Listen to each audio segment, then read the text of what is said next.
عليه ونعوذ بالله من شرور أنفسنا ومن سيئات أعمالنا من يهده الله فلا مضل له ومن يضلل فلا هادي له ونشهد أن لا إله إلا الله وحده لا شريك له ونشهد أن محمدا عبده ورسوله صلى الله تعالى عليه وسلم أما بعد فأعوذ بالله من الشيطان الرجيم بسم الله الرحمن الرحيم والذين جاهدوا فينا لنهدينهم سبلنا وإن الله لمع المحسنين وقال رسول الله صلى الله عليه وسلم المجاهد من جاهد نفسه في طاعة الله أو كما قال عليه الصلاة والسلام محترم حياتي دوستو আল্লাহ জাল্লা জালালুহু অনেক বড় সত্তা। দুনিয়াতে যত মানুষ আছে সমস্ত মানুষ আল্লাহ তাআলাকে যত বড় ভাবতে পারে তার চিন্তা বুদ্ধি জ্ঞান দিয়ে আকল দিয়ে যে আল্লাহ তাআলা এত বড়, আল্লাহ তাআলা এত বড়। এবং পৃথিবীতে যত জিন আছে সকল জিনেরাও আল্লাহ তাআলাকে যত বড় ভাবতে পারে, ফেরেশতারাও আল্লাহ তাআলাকে যত বড় ভাবতে পারে। সমস্ত মাখলুক তাদের জ্ঞান বুদ্ধি আকল বুঝ এবং সমঝের দ্বারা আল্লাহ তাআলা সম্পর্কে যে পর্যন্ত ভাবতে পারে যে আল্লাহ তাআলা এত বড় এত বড় এত বড়, তো তাদের ভাবনা যেখানে শেষ তার চাইতেও হাজার হাজার কোটি কোটি মিলিয়ন বিলিয়ন গুণ আল্লাহ তাআলা বড়। এই জন্য পৃথিবীতে জরিপ করে এটা দেখা গেছে প্রত্যেকটা মুহূর্তে সারা পৃথিবীর ভেতরে একটা শব্দ উচ্চারিত হচ্ছে, সেটা হলো আল্লাহু আকবার। আল্লাহ তাআলা সবচেয়ে বড়। প্যারা নবী সাল্লাল্লাহু আলাইহি ওয়াসাল্লাম হাদিসের ভিতরে বলেন, তোমরা আল্লাহ তাআলার আজমতকে অন্তরের ভিতরে বসাও, আল্লাহ তাআলা তোমাদের জীবনের সমস্ত গুনাহকে maaf করে দিবেন। আল্লাহ পাকের বড়াই বড়ত্ব, আল্লাহ পাকের আজমত অন্তরে বসিয়ে দাও। বেশ কিছুদিন আগে, কয়েক বছর আগে টঙ্গী ইস্তেমার বয়ানের ভিতরে নিজামুদ্দিন হযরত বলছিলেন, সবচেয়ে বড় ইলম হইল আল্লাহ তাআলাকে আল্লাহ হিসেবে জানা।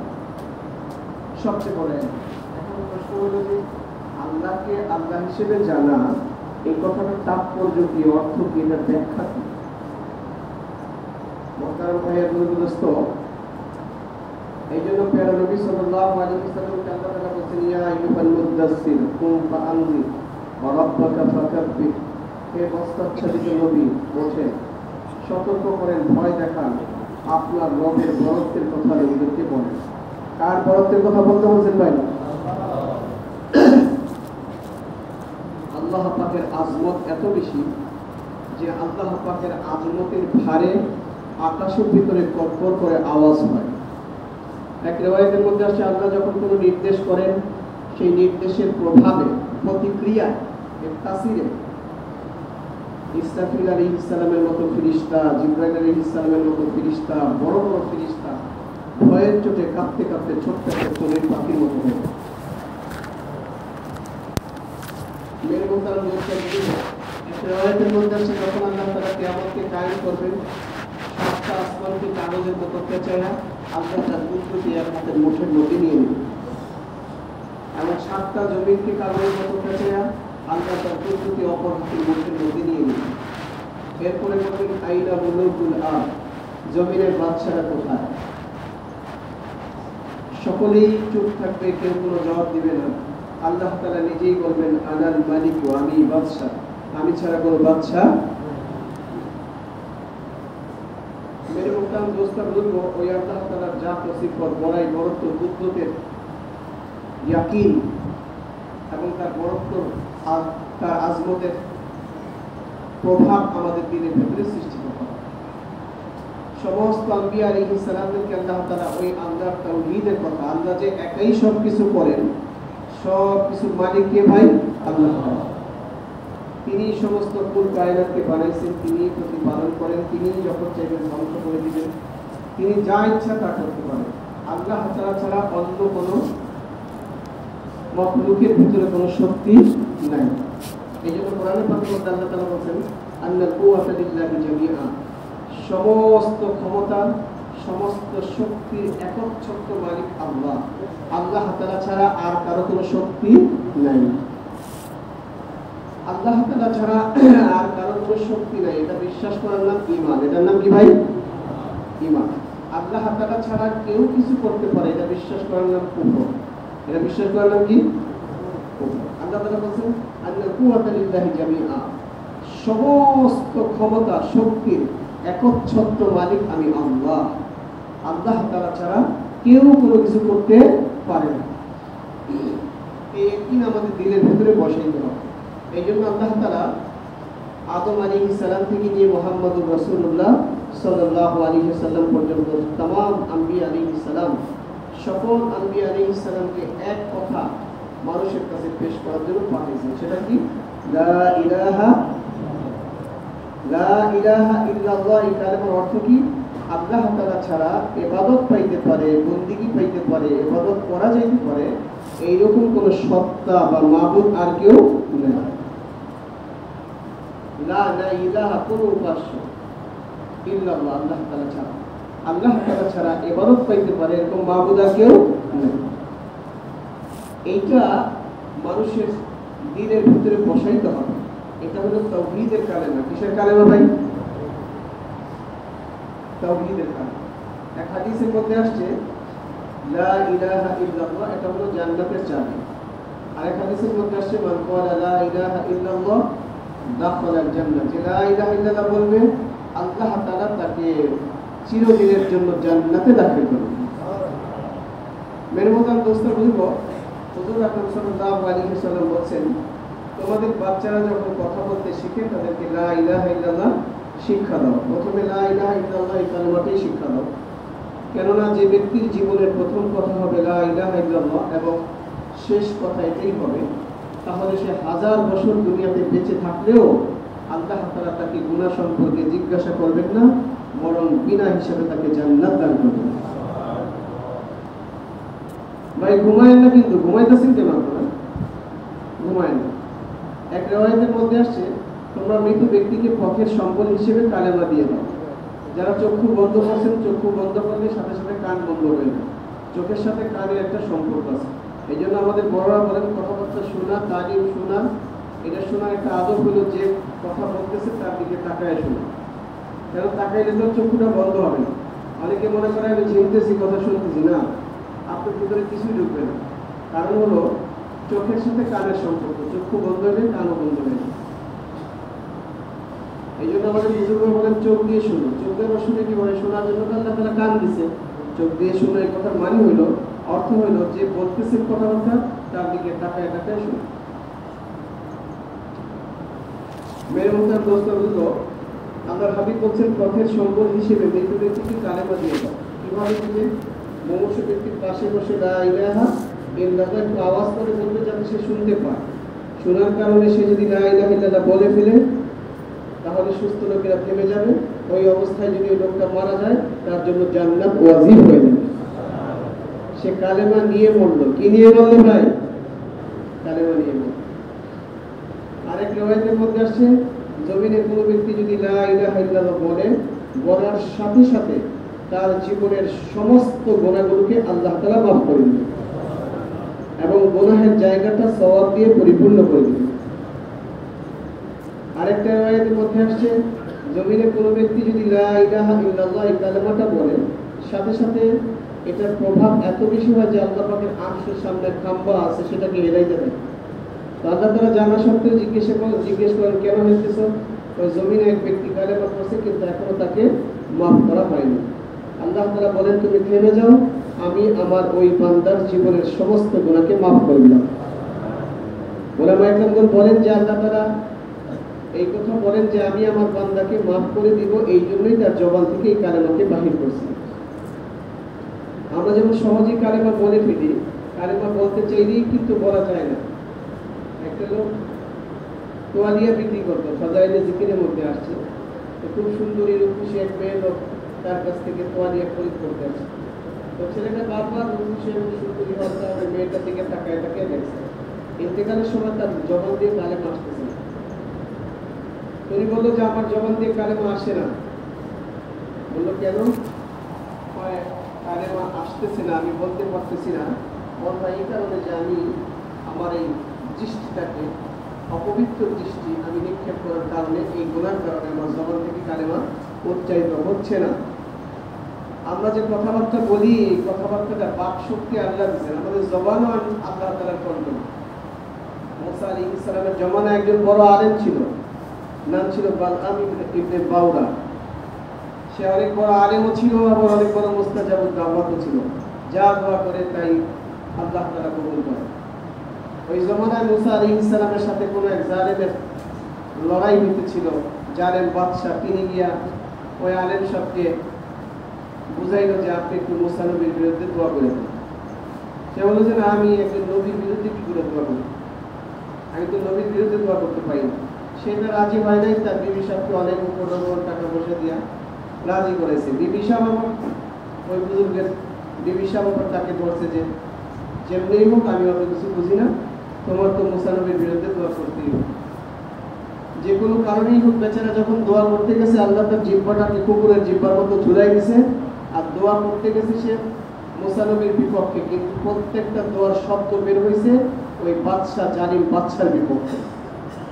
চিৎকার দিয়া বাদশাহ বলতেছে, কি ব্যাপার, তুমি তো আমাকে ধ্বংস করে দিবে, তুমি তো আমার বিরুদ্ধে দোয়া করতেছো, তোমার তো দোয়া করার কথা ছিল মুসা আলাইহিস সালামের বিরুদ্ধে। তো বুজুর্গ বলছে, আমার জবান আমার কন্ট্রোলে নাই, আমি দোয়া করতে চাইতেছি মুসা নবীর বিপক্ষে, কিন্তু আমার জবান আমার কন্ট্রোলে নাই, জবান দিয়ে এটাই বের হইতেছে। জবান কার কন্ট্রোলে? লা ইলাহা ইল্লাল্লাহ, এটা বলতে পারা এটা বড় খুশনসিবের বিষয়। আল্লাহ পাকের ইচ্ছা বা আল্লাহ পাকের তৌফিকই বলা যায়। এই জন্য মেরে মোহতারাম দোস্ত বলব, একটা রিওয়ায়াতের মধ্যে আসছে 7 আসমান আর 7 জমিন এবং এর ভিতরে যা আছে সব যদি একটা পাল্লার মধ্যে রেখে দেওয়া হয় আর অপর পাল্লায় শুধু কালেমাটা রাখা হয়, তাহলে 7 আসমান জমিনের ভিতরে যা কিছু আছে এর চাইতে বেশি ওজনই হবে লা ইলাহা ইল্লাল্লাহ। কত বড় ওজনদার কালেমা বা কালেমা শাহাদাতের কথা বলছে। এই জন্য মোহতারাম দোস্ত বলব, হুজুর সাল্লাল্লাহু আলাইহি ওয়াসাল্লামকে একজন প্রশ্ন করছে যে হুজুর আমরা কিভাবে ঈমান বাড়াইব? নবী বলেছেন, জাদ্দিদু ঈমানাকুম, তোমাদের ঈমানকে তাজা করো, ঈমানকে শক্তিশালী করো, ঈমানকে নবায়ন করো। সাহাবারা বলেন, কাইফা নুজাদ্দিদু ঈমানানা ইয়া রাসূলুল্লাহ সাল্লাল্লাহু আলাইহি ওয়াসাল্লাম, আমরা কিভাবে ঈমানকে বাড়াইব? জবাবে আল্লাহ রাসূল বলেন, আকসিরু মিন কওলি লা ইলাহা ইল্লাল্লাহ, বেশি করে এই কথা বলো যে আল্লাহ তাআলা ছাড়া ইবাদত করার মতো মাবুদ আর কেউ নাই। এটা দাওয়াত খুব বেশি দিতে হবে। দাওয়াত দিলে ঈমান বাড়বে। দাওয়াত দিলে কি বাড়বে ভাই? বলেন না কি বাড়বে? ঈমান এটা সবচেয়ে পহেলা ফরজ মানুষের উপর। আল্লাহ পাক পবিত্র কোরআনে পাকের মধ্যে বলেন, ইয়া আইয়ুহাল্লাযীনা আমানু, হে ঈমানদারগণ, আমিনু বিল্লাহি ওয়া রাসূলিহি, ঈমান আনো আল্লাহ তাআলার উপর এবং আল্লাহর রাসূলের উপর।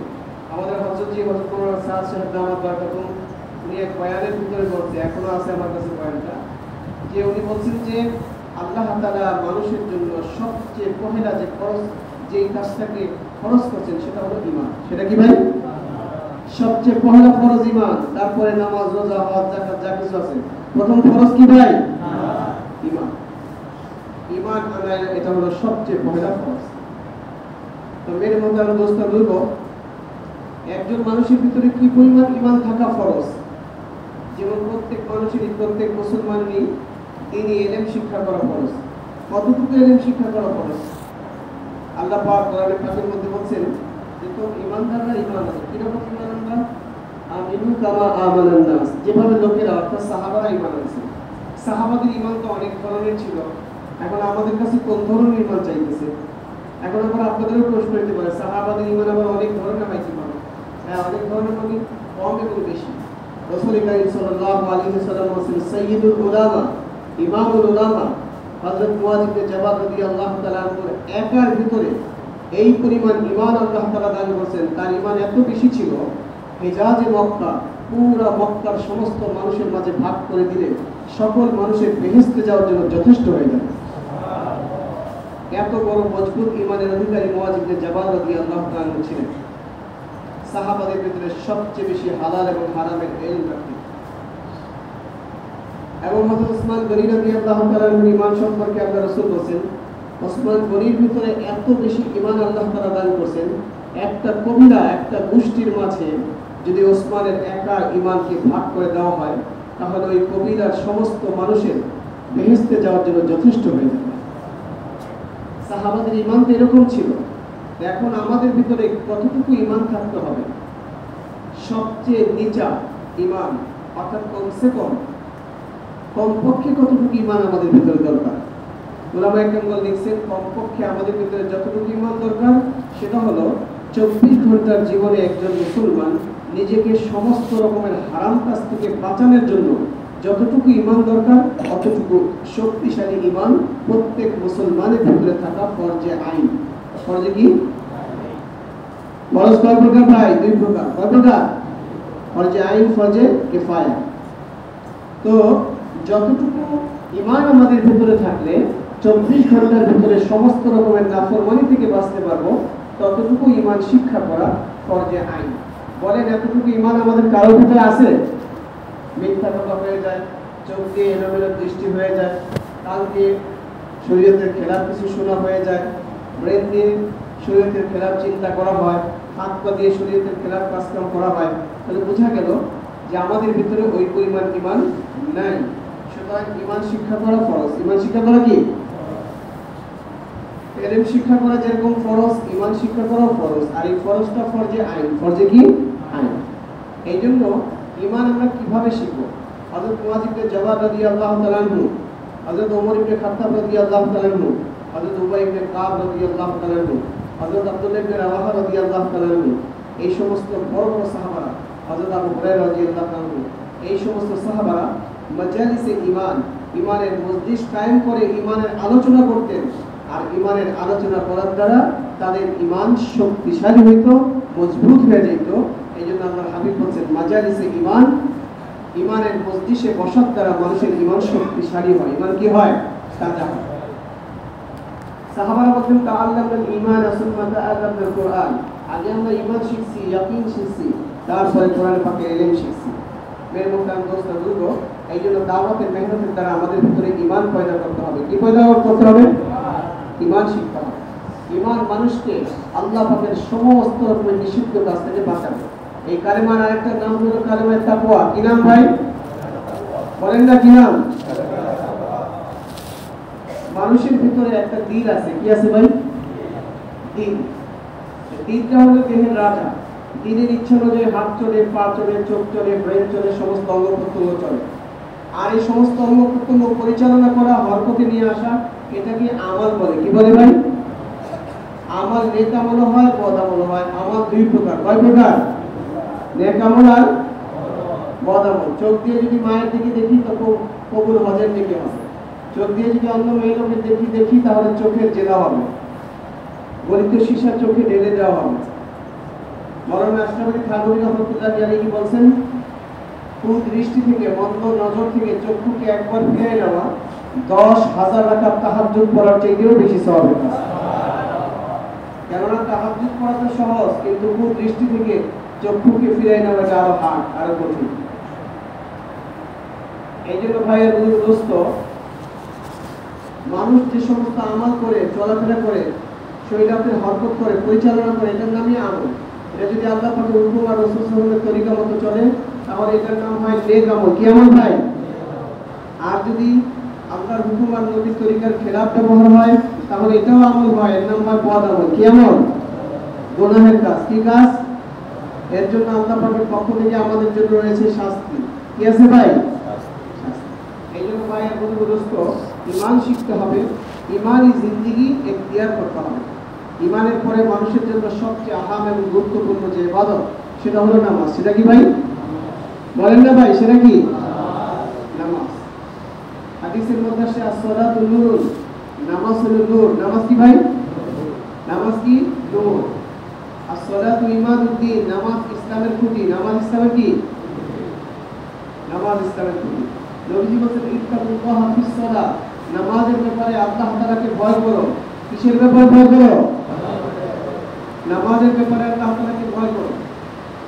আর এক হাদিসের মধ্যে আছে, as-সালাতু খায়রুম ওয়া রুহিন, ঈমানের পরে সবচেয়ে আহাম এবং গুরুত্বপূর্ণ ইবাদত হলো নামাজ। সবচেয়ে গুরুত্বপূর্ণ ইবাদত কি ভাই?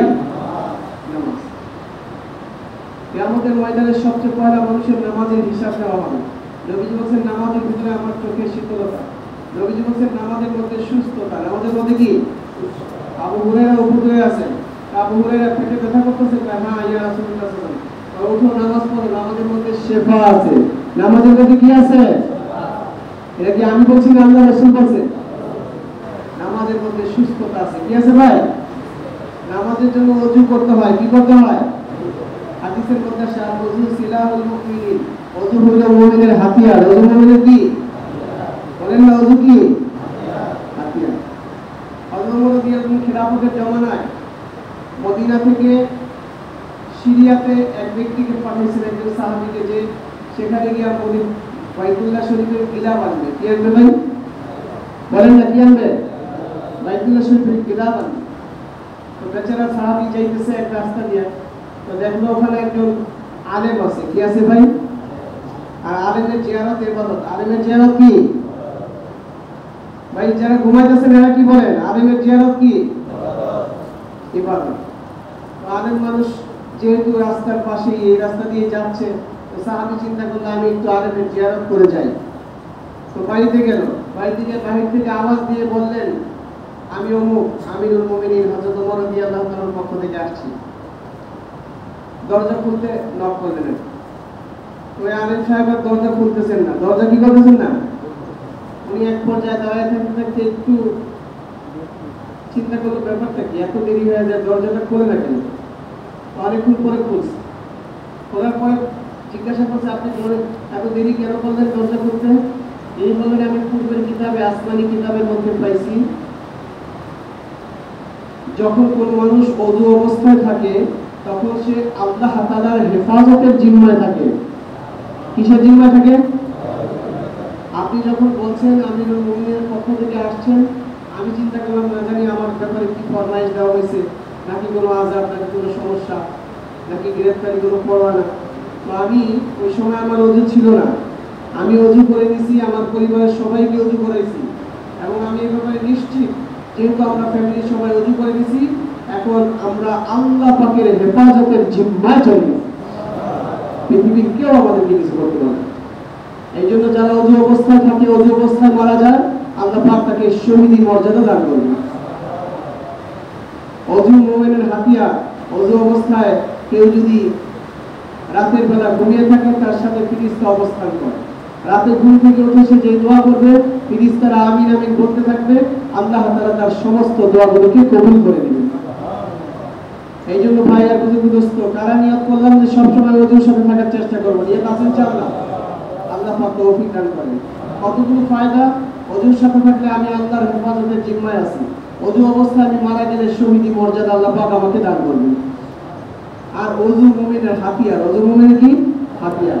হাদিসের মধ্যে আছে ওযুতে মানুষের অঙ্গ প্রত্যঙ্গ যেটা ধোয়া হয়, এই অঙ্গের ভিতরে আল্লাহ পাক কিয়ামতের ময়দানে নূরের অলংকার পরাই দিবেন। আরেকটা riwayতের মধ্যে আছে ওযুতে মানুষ যে অঙ্গ প্রত্যঙ্গ ধৌত করে, এই অঙ্গ প্রত্যঙ্গগুলো কিয়ামতের ময়দানে উজ্জ্বল আলোতে ঝলমল করবে। আরেকটা riwayতের মধ্যে আছে ওযু করার সাথে সাথে আল্লাহ পাক বান্দার জীবনের সমস্ত গুনাহগুলোকে মাফ করে দেন, গুনাহগুলো ঝরে যায়। এবং যদি কালেমা শাহাদাত করে, আল্লাহ পাক তার জন্য জান্নাতের 8টা দরজাকে খুলে দেবেন। হাদিসের মধ্যে আছে জান্নাতুল ফেরদাউসের ভিতরে বড় বড় 4টা দরজা আছে। কয়টা দরজা? 4টা। এর একটা দরজা এত বড় যে গোটা পৃথিবী যদি ওই দরজার সামনে রাখে, তাহলে গোটা পৃথিবীটাকে মনে হবে ছোট্ট একটা চড়ুই পাখির মতো। দরজাটা কি ছোট? আমাদের একজনের জান্নাতের এদিকে 8টা দরজা লাগবে, কিন্তু আল্লাহ পাক তার বান্দাকে এই পরিমাণ ইজ্জত করেন, সম্মান করেন, যে 8টা দরজা খুলে দিয়ে বলবেন, বান্দা যে কোনো দরজা দিয়ে ইচ্ছা তুমি জান্নাতে প্রবেশ করো। এটা বান্দার মর্যাদা আল্লাহ পাকের। এই জন্য ওযু করে কালেমা শাহাদাত করব। কি বলবো ভাই? কালেমা শাহাদাত করব। মেরে মোহতারাম দোস্ত বুজুর্গ, ওযু করার পরে মসজিদের দিকে রওনা করলে তাকে তো ইহরাম বেঁধে হজে রওনা করলে যে নেকি দেওয়া হয়, ওই পরিমাণ নেকি আল্লাহ তাআলা আমলনামায় দান করবেন। মসজিদের দরজায় আসছে, মসজিদের দরজা এসে দোয়া করছে, মসজিদে ঢোকার 5টা সুন্নত। কয়টা ভাই? আমার সাথে বলেন, বিসমিল্লাহ বলা, দোয়া করা, দুরূদ শরীফ পড়া, ইতিকাফের নিয়ত করা, ডান পা দিয়ে ঢোকা, এই 5টা সুন্নাত আল্লাহ রাসূল বলেন মান তামাসসাকা বিসুন্নতি ইনদা ফাসাদি উম্মতি ফালাহু আজরু মিয়াতি শাহীদ। যে ব্যক্তি ফিতনা ফাসাদের জামানায় সুন্নতের উপর আমল করবে আল্লাহ তাআলা তাকে 100 জন শহীদের সওয়াব দান করবে। আরেক হাদিসের মধ্যে নবীজি বলেন মান আহাব্বা সুন্নতি ফাকাদ আহাব্বানি ওয়া মান আহাব্বানি কানা মাই ফিল জান্নাহ। যে ব্যক্তি আমাকে মহব্বত করে আমার সুন্নতের উপর আমল করবে সে যেন আমাকেই মহব্বত করলো, আর যে আমাকে মহব্বত করলো সে আমার সঙ্গে জান্নাতে থাকবে। নবীর সাথে জান্নাতে থাকার আমল হলো সুন্নতের উপর আমল করা। কোরআনে কারীমের মধ্যে আল্লাহ বলেন কিন্তু তাহতাদু, যে ব্যক্তি আমার হাবিবের সুন্নতের অনুসরণ করবে আমি আল্লাহ তাকে হেদায়েত দান করব। হেদায়েত ইত্তেবায়ে সুন্নতের ভিতরে কোরআনে পাকের মধ্যে আরেক আয়াত আল্লাহ বলেন কুল ইন কুনতুম তুহিব্বুনাল্লাহা ফাত্তাবিউনি ইউহিব্বুকুমুল্লাহু ওয়া ইয়াগফির লাকুম যুনুবাকুম আল্লাহু গফুরুর রহিম। নবীজি আপনি বলে দেন পৃথিবীর কোনো মানুষ যদি এটা চায় যে সে আমি আল্লাহর মাহবুব বান্দা হবে, আমার প্রিয় হবে, আমার ওলি হবে, আমার বন্ধু হবে এবং আমি তাকে মাফ করে দিই, এটা যদি কেউ চায় সেজন্য আপনার ইত্তেবা করে, যিনি আপনার সুন্নতের অনুসরণ করবে আমি আল্লাহ তাকে ভালোবাসবো, সে আমার ওলি হয়ে যাবে এবং তার জীবনের সমস্ত গুনাহগুলোকে মাফ করে দিবে। মেরে মোহতারাম দোস্ত বুজুর্গ, এই দুইটা আয়াত থেকে আমরা কয়টা জিনিস পাইলাম? সুন্নতের 3টা পুরস্কারের কথা আল্লাহ পাক এই আয়াতে ঘোষণা করছে, অন্যান্য জায়গাতে আছে। এর একটা হলো যে সুন্নতের ইত্তেবা করবে আল্লাহ তাআলা তাকে হেদায়েত দান করবে। সুতরাং হেদায়েত ইত্তেবায়ে সুন্নতের ভিতরে, কিসের ভিতরে বলেন না ভাই, কিসের ভিতরে? সুন্নতের ইত্তেবা করার ভিতরে হেদায়েত, মাগফিরাত ইত্তেবায়ে সুন্নতের ভিতরে, মাহবুবিয়াত আল্লাহর ওলি হওয়া ইত্তেবায়ে সুন্নতের ভিতরে। এইজন্য পৃথিবীর সমস্ত পীর মাশায়েখ আলেম ওলামা বুজুর্গ সবাই এর ব্যাপারে একমত, যেই ব্যক্তির জীবনে যত বেশি সুন্নতের উপর আমল থাকবে সে আল্লাহ পাকের তত বড় ওলি হিসেবে আখ্যায়িত হবে। ওলি হওয়ার মাপকাঠি হলো ইত্তেবায়ে সুন্নাত। ইত্তেবায়ে কি ভাই? সুন্নতের অনুসরণ, সুন্নতের, কারণ সুন্নত তরিকাকে দ্বীন বলে, সুন্নত তরিকাকে শরীয়ত বলে, সুন্নত তরিকাকে ইসলাম বলে। সুন্নত তরিকাই হলো ওই তরিকা যেই তরিকা মানুষের জীবন চালানোর জন্য আল্লাহ পাক নির্ধারণ করেছেন। আল্লাহ পাকের নির্ধারিত তরিকার নাম কি? সুন্নত তরিকা। কি তরিকা? সুন্নত তরিকা। সুন্নত তরিকা। আমাদের হযরত মাওলানা সাদ সাহেব দামাত বারাকাতুহু তিনি বলেন সুন্নতকে 3 লাইনে ইত্তেবা করতে হবে। কয় লাইনে? বলেন না ভাই, কয় লাইন? 3 লাইন। আমার সাথে বলেন সুন্নতে দাওয়াত, সুন্নতে দাওয়াত। সবাই বলেন সুন্নতে দাওয়াত, সুন্নতে দাওয়াত। সুন্নতে ইবাদত, সুন্নতে ইবাদত। সুন্নতে আদত, সুন্নতে আদত। এই 3 লাইনে যদি সুন্নতের ইত্তেবা করা হয় তাহলে যে এই 3 লাইনে সুন্নতের অনুসরণ করবে সমস্ত সুন্নাত তার ভিতরে জিন্দা হয়ে যাবে, পুরো দিন তার ভিতরে জিন্দা হয়ে যাবে। সুন্নতে দাওয়াত যেটা গতকালকে আমাদের হযরত মাওলানা সাহেব বলছেন যে হুবহু নবীর তরিকা, যেটা পরিবর্তন করা যাবে না, তাওয়িল করা যাবে না। আল্লাহ রাসূল তার জামানায় যেইভাবে, যেই পদ্ধতিতে, যেই তরিকায় দাওয়াতের মেহনত করছেন, তবলিগের মেহনত করছেন, ওইভাবে, ওই তরিকাতে, ওই পদ্ধতিতে উম্মতের প্রত্যেক ব্যক্তির দাওয়াতের কাজ করতে হবে। এটা হলো সুন্নতে দাওয়াত। এটা কি ভাই? সুন্নতে দাওয়াত। সুন্নতে দাওয়াত। আর সুন্নতে ইবাদত, তারপরে যেটা সেটা কি ভাই? সুন্নতে ইবাদত। নবী বলেন সাল্লু কামা রাআইতুমুনি উসাল্লি, ওইভাবে নামাজ আদায় করো যেভাবে আমাকে নামাজ পড়তে দেখো। নবীর মসজিদে একজন নামাজ পড়ছেন, নবীজি কি বলছেন? সাল্লি ফা ইন্নাকা লাম তুসাল্লি। কি বলছেন? সাল্লি ফা ইন্নাকা লাম তুসাল্লি, নামাজ পড়ো, তুমি নামাজ পড়ো নাই। কি বলছেন? নবীজি বলছেন সাল্লি, নামাজ পড়ো, ফা ইন্নাকা লাম তুসাল্লি, তুমি নামাজ পড়ো নাই। তার মানে হচ্ছে তুমি যে তাড়াহুড়া করে, তাড়াতাড়ি করে যে নামাজ পড়ছো এটাকে পড়াই বলা চলে না। নামাজের প্রত্যেকটা রকমকে ধ্যানের সাথে আদায় করো, খুশুখুশুর সাথে আদায় করো, শান্তশিষ্টভাবে আদায় করো। মেরে মোতার অবস্থা বুঝব। এই জন্য নামাজকে পড়তে হবে, সমস্ত ইবাদত করতে হবে সুন্নত তরিকায়। কোন তরিকায়? সুন্নত তরিকায় সমস্ত ইবাদত করতে হবে। এটাকে বলে সুন্নতে ইবাদত। সুন্নতে কি ভাই? নামাজ, রোজা, জিকির, তেলাওয়াত, হজ, যাকাত, যত ইবাদত বন্দেগী আমরা করব সব ইবাদত করতে হবে কোন তরিকায়? সুন্নত তরিকায়। সুন্নত তরিকায়। ভাইয়ের দোস্ত, এরপরে যেটা সেটা হলো সুন্নতে আদব। সুন্নত কি ভাই? আদব ভাই অভ্যাস আছে। আল্লাহ রাসূল সাল্লাল্লাহু আলাইহি ওয়াসাল্লাম খানা খাইতেন, তো তিনি যেভাবে খানা খাইতেন সেভাবে খানা খেতে হবে। রেসুল যেটা খানা খেতেন, পোশাক পরতেন যেইভাবে পরতেন, যেইভাবে পরতেন আমাদেরকে ওইটি অবলম্বন করতে হবে। এভাবে আমরা জরুরতের লাইনে যখন কাজ করি, এই সমস্ত কাজগুলোকে সুন্নত তরিকা করতে হবে। কোন তরিকায়? সুন্নত তরিকায়। এটাকে বলে সুন্নতে আদব। এই তিন লাইনে কেউ যদি সুন্নতকে অনুসরণ করে, তার জীবনে সমস্ত সুন্নত চিন্তা হবে, পুরা দিন চিন্তা হবে, সে পরিপূর্ণ মুসলমান হয়ে যাবে, পরিপূর্ণ মুসলমান হয়ে যাবে। এই জন্য ভাই আর বুঝবো দোস্ত, সুন্নতকে আমরা কয় লাইনে অনুসরণ করবো? তিন লাইনে। সুন্নতে দাওয়াত, সুন্নতে ইবাদত, সুন্নতে আদব। এই তিন লাইনে আমরা একেবারে সুন্নতের অনুসরণ করব। আর ভাই বুঝবো দোস্ত, এই যে ইবাদতের সুন্নত নামাজকে খুশুখুজুর সাথে, ধ্যানের সাথে আদায় করতে হবে। হাদিসের মধ্যে আসছে, যে ব্যক্তি নামাজের ইহতিমাম করবে, তিনি যখন মরবেন, যখন মারা যাবেন, আল্লাহ পাক তার জন্য একজন ফেরেশতা মুকাররর করে রাখছেন। ওই ফেরেশতা তার কাছে আসবে, তাকে কালেমা তাসলিম করবে, আর ওই নামাজি ব্যক্তির ঈমানের সাথে মওত হয়ে যাবে। নামাজিকে ঈমানের মওত দেওয়ার জন্য আল্লাহ পাক ফেরেশতা পাঠিয়ে দিবেন। কি পাঠিয়ে দিবেন?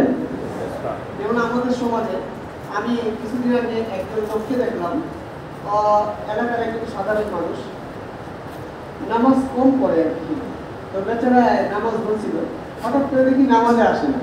আমি বললাম যে ভাই, নাম হলো ফারুক ভাই। আমি বললাম, ফারুক ভাই আপনি নামাজ পড়েন দেখেন। তো আমি সব নামাজ পড়ে তো হয় না, তোমাটা পড়ে লাভ পেন। আমি তো হয় না, কি বললো? তো ইমাম সাহেব বলছে।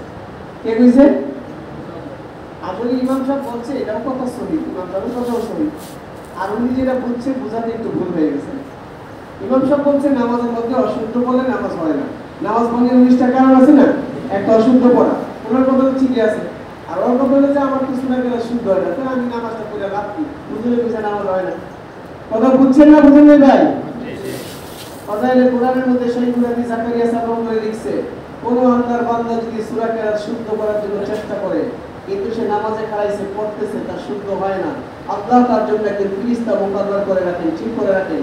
ওই ফেরেশতা ওই আল্লাহর বান্দার পক্ষ থেকে শুদ্ধ তেলাওয়াত আল্লাহর কাছে পৌঁছায় দেয়। আল্লাহ তার বান্দাকে শুদ্ধভাবে পড়ার নেকি দান করেন। সুবহানাল্লাহ। কি বলে, নামাজ ভাঙে গেছে নাকি শুদ্ধভাবে পড়ার নেকি সহকারে নামাজ হয়ে গেছে? নামাজ হয়ে গেছে। শর্ত হলে চেষ্টা করতে হবে। কি করতে হবে? আমি করে বুঝাই বললাম, প্রায় সবাই ঠিক আছে। তো ভাই আর বুঝুন দোস্ত, এই জন্য নামাজের প্রত্যেকটা রুকুনকে সুন্নত তরিকা আদায় করতে হবে। কোন তরিকায়? এই জন্য রুকুর সুন্নত শিখতে হবে, কওমার সুন্নত শিখতে হবে, সিজদার সুন্নত শিখতে হবে। কারণ প্রত্যেক আমল আল্লাহ পাকের কাছে কবুল হওয়ার জন্য 3টা শর্ত, তার মধ্যে একটা হলো আমলটা সুন্নত তরিকায় হতে হবে। কোন তরিকায়? সুন্নত তরিকা। এই জন্য ভাই আপনাদের দোস্ত, নামাজ রিজিককে আকর্ষণ করে, নামাজ মানুষকে সুস্থ রাখে। কি রাখে ভাই? নামাজের দ্বারা আল্লাহ পাক বান্দার রিজিকের ফয়সালা করে। এই জন্য কোরআনে কারীমের মধ্যে আল্লাহ তার হাবিবকে বলেন, ওয়ামুর আহলাকা বিস-সালাতি ওয়াসতাবির আলাইহা লা নাসআলুকা রিজকান নাহনু নারযুকুকা ওয়াল আকিবাতু লিত-তাকওয়া। নবীজি, আপনি নিজে নামাজ পড়েন, আপনার পরিবারের লোকদেরকে নামাজ পড়তে বলেন, রিজিকের চিন্তা আপনি করেন না, রিজিক তো আমি আল্লাহ আপনাকে দান করব। রিজিক কে দিবে ভাই? আল্লাহ বলতেছেন আপনি নামাজ পড়েন, রিজিক আমি দেব। এইজন্য আমরা কারা কারা নিয়ত করলাম যে নামাজকে সুন্নত তরিকায় আদায় করার জন্য চেষ্টা করব। নিয়ত আছে ইনশাআল্লাহ ভাই? ইনশাআল্লাহ। আল্লাহ পাক সবাইকে তৌফিক দান করেন। দেখেন ভাই, আমরা জানি আয়েশা রাদিয়াল্লাহু তাআলা আনহা বলেন, মানুষ 60 বছর নামাজ পড়ে, 60 বছর যাবত একাধারে নামাজ পড়তেছে, তবুও তার এক ওয়াক্ত নামাজও আপনার কাছে কবুল হয় না। এটা কি আফসোসের কথা হলো না? নামাজের এক একটা রুকুনের মূল্য কত? আল্লাহর হাবিব বলেন, তাকবীরাতুন ওয়াহিদাতুন খায়রুম মিনাদ দুনিয়া ওয়া মা ফিহা। একটা তাকবীরের দাম আল্লাহর কাছে সমস্ত দুনিয়া এবং দুনিয়ার মধ্যে যা কিছু আছে তার চাইতেও বেশি। সাজদাতুন ওয়াহিদাতুন খায়রুম মিনাদ দুনিয়া ওয়া মা ফিহা। অন্য রিওয়ায়াতের মধ্যে আসছে, একটা সিজদার মূল্য আল্লাহ পাকের কাছে গোটা পৃথিবী এবং এর মধ্যে যা কিছু আছে তার চাইতেও বেশি। তাহলে সিজদাটা সিজদার মতো হইতে হবে না?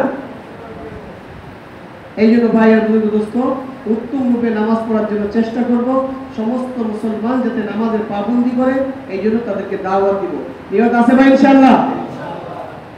নিজেরা নামাজ পড়বো, অন্যদেরকে নামাজের দাওয়াত দিব। আল্লাহ বলেন ইকরা সালাহ, নামাজ পড়ো। বলছেন আকিমুস সালাহ, নামাজ কায়েম করো। এর কয়েকটা ব্যাখ্যা ওলামা একদম মন করছেন। এর একটা ব্যাখ্যা এটাও করছেন, নামাজ কায়েম করার দ্বারা হলো নামাজ প্রতিষ্ঠিত করো।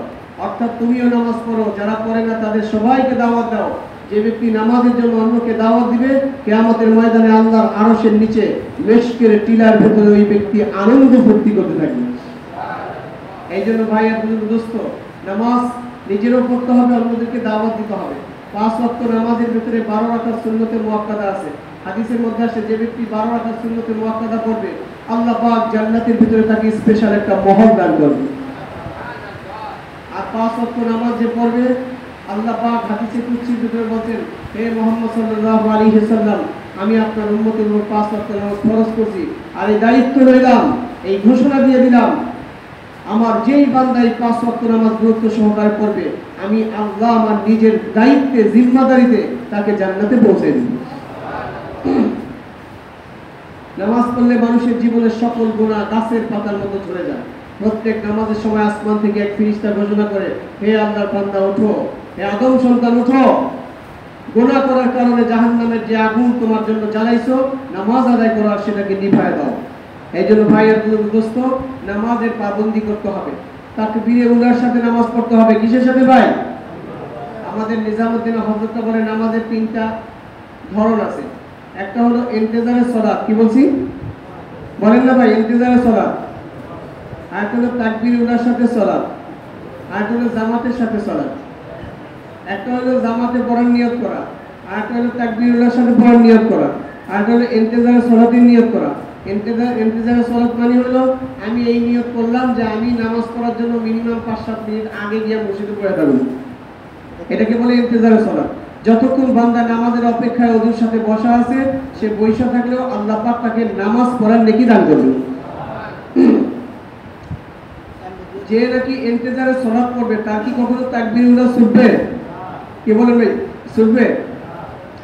কিন্তু যে ব্যক্তি তাকবীরে উলার সাথে নামাজ পড়বে, নামাজ পড়ার নিয়ত করবে, তার কখনো কখনো তাকবীরে উলা ছুটবে, হয়তো জামাত ছুটবে না। আর যে জামাতের সাথে নামাজ পড়ার নিয়ত করবে, তার তাকবীরে উলা তো পাওয়া বড় মুশকিল হবে, মাঝে মাঝে জামাতও ছিঁড়ে যাবে। এই জন্য আমাদের নিয়তটাকে আগে বাড়াইতে হবে। ইন্তেজারের সালাত পড়ার নিয়ত করতে হবে। করবো তো ভাই ইনশাআল্লাহ? ইন্তেজারের সালাত, নামাজের অপেক্ষা করে বসে থেকে তারপর নামাজ পড়বো। ইশরাক, চাষ, আওয়াবিন, তাহাজ্জুদে 4 ওয়াক্ত নফল যারা দৈনিক পড়বে, তারা যে কোনো সময় মারা যাবে, আল্লাহ পাক তাদেরকে শহীদি মর্যাদা দান করবে। 40টার উপরে আমল মাসাইলে কাফন দাফন কিতাবের মধ্যে লিখছে, যেগুলো করলে আল্লাহ রাস্তায় যুদ্ধ করা ছাড়াই শহীদ হয়ে যাবে। তার মধ্যে এটাও একটা। ইশরাক, চাষ, আওয়াবিন, তাহাজ্জুদের ইহতিমাম যারা নিয়মতান্ত্রিকভাবে করবেন, তারা যে কোনো সময় স্বাভাবিকভাবে মারা গেলেও আল্লাহ পাক তাদেরকে শহীদের মর্যাদা দান করবে। এই জন্য ইশরাক করতে হবে, চাষ করতে হবে, আওয়াবিন করতে হবে, সালাতুল হাজত করতে হবে, সালাতুল তওবা করতে হবে, দুখুলিল মসজিদ করতে হবে, তাহিয়াতুল ওযু করতে হবে, সালাতুল তাসবিহ করতে হবে। পড়বো তো ভাই? আল্লাহ রাসূলের কাছে একজন জানতে চাইল, ইয়া রাসূলুল্লাহ সাল্লাল্লাহু আলাইহি ওয়াসাল্লাম, আমি আপনার সাথে জান্নাতে থাকতে চাই, কি করব? নবীজি বললেন, বেশি করে সিজদা দিয়ে আমাকে সাহায্য করো। কি করো? অর্থাৎ বেশি করে নামাজ পড়ো। যে বেশি করে নামাজ পড়বে, কিয়ামতের ময়দানে সে আমি রাসূলের সঙ্গে জান্নাতে থাকবে। এই জন্য মেরে মুহতারাম দোস্ত আর বুঝবো, নিজেরা নামাজ পড়বো, অন্যদেরকে নামাজের জন্য দাওয়াত দিব। নামাজের জন্য কি করবো? দাওয়াত। আর ভাই বুঝবো দোস্ত, গোটা জীবনটাকে ইলমের সাথে চালাইতে হবে। কিসের সাথে ভাই? ইলমের রশ্মিতে। আল ইলমু নূরুন, ইলম হচ্ছে নূর। ইলম কি? আল কোরআন নূরুন, আল হাদিস নূরুন, আল ইসলাম নূরুন, আদ-দুআ নূরুস সামাওয়াতি ওয়াল আরদ, দোয়া আসমান এবং জমিনের নূর, লা ইলাহা ইল্লাল্লাহ এটা নূর। ইসলামের প্রত্যেকটা আমল হলো নূরানি। কি আমল? নূরানি আমল। এই জন্য বলা হয়েছে আল ইসলাম নূর, ইসলামটাই নূর। ইসলামটাই কি? নূর। হাদিসের মধ্যে আসে, রাতের বেলা অন্ধকারে মসজিদে যাচ্ছে নামাজ পড়ার জন্য, এই অন্ধকারে যাওয়াটা কিয়ামতের ময়দানে সূর্যের চাইতে আলোকিত এক নূর আল্লাহ তাআলা দান করবেন। আজকে জুমার দিন হাদিসের মধ্যে আসছে, সূরা কাহাফ নাযিল যখন হয়েছে, 70,000 ফেরেশতা জমিনে আসছে। যে জুমার দিন সূরা কাহাফ পড়বে, আল্লাহ পাক জমিন থেকে আসমান পর্যন্ত একটা নূর তাকে দান করবেন। এবং তার বিগত পিছনের 1 সপ্তাহের গুনাহকে আল্লাহ তাআলা মাফ করে দিবেন। দাজ্জালের ফিতনা থেকে আল্লাহ পাক হেফাজত করবেন। জুমার দিন কেউ যদি সূরা দোকান পড়ে আল্লাহ পাক জান্নাতি স্পেশাল একটা মহক দান করবেন। হাদিসের মধ্যে আছে আল জুমআ সাইয়্যিদুল আইয়াম, জুমা হচ্ছে সমস্ত দিনের ভিতরে সর্দার। যেমন সাইয়্যিদুল মালায়েকা, সমস্ত ফেরেশতাদের সর্দার হযরত জিবরাইল আলাইহিস সালাম। সাইয়্যিদুল আম্বিয়া, সমস্ত নবীদের সর্দার হযরত মুহাম্মদ সাল্লাল্লাহু আলাইহি ওয়াসাল্লাম। সাইয়্যিদুল আইয়াম, সমস্ত দিনের সর্দার হলো জুমার দিন। এক riwayat-এর মধ্যে আসে জুমার দিন প্রত্যেক ঘন্টায় ফাজাইলে জুমার ভিতরে লিখছে আল্লাহ পাক 6 লক্ষ জাহান্নামীকে জাহান্নাম থেকে মুক্তি দান করেন। 24 ঘন্টায় কতকে মাফ করবেন? যেমন নাকি রমজান মাসে প্রতিদিন ইফতারের সময় 10 লক্ষ জাহান্নামীকে জাহান্নাম থেকে মুক্তি দান করেন প্রতিদিন। এই জন্য ভাইয়ের বুজুর্গ দোস্ত, নবীজি বলেন জুমার দিন হলো ঈদের দিন, আনন্দের দিন। এই দিন আমার উপর বেশি করে দরুদ শরীফ পড়ো। কি পড়ো? কি পড়তে বলছেন?